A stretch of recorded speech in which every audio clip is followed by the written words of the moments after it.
Geçeş mehran adamlar işleriniz açık olsun.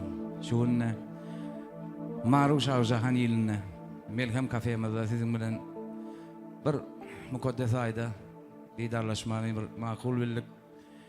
Ramazan ayına tutan oralarınız kabul olsun. Ama her kimin öyüne, ocağına bir ulakan avadançılık dilek edeceğiz. Yine kıyıları, yine kayları Allah'a yetirsin.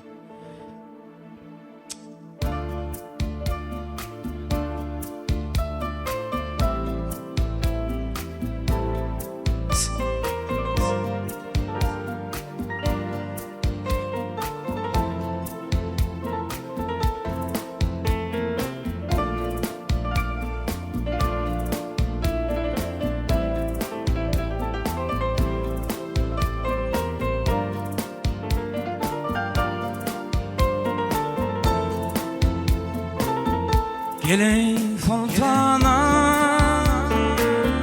şifaat kâne derde dirmanı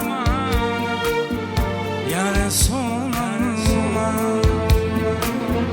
Geley sultana şifaat kâne derde dirmanı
baş tacım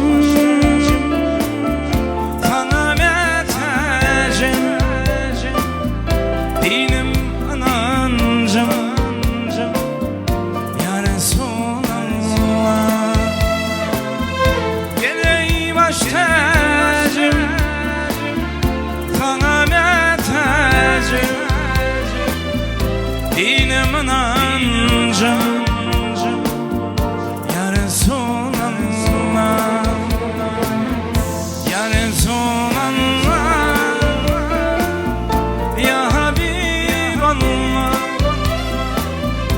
Ya Nebi Allah, Ya Şefi Allah, Ya Resulallah,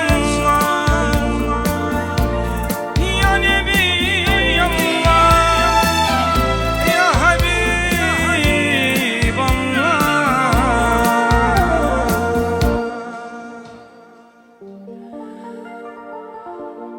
Ya Nebi Allah.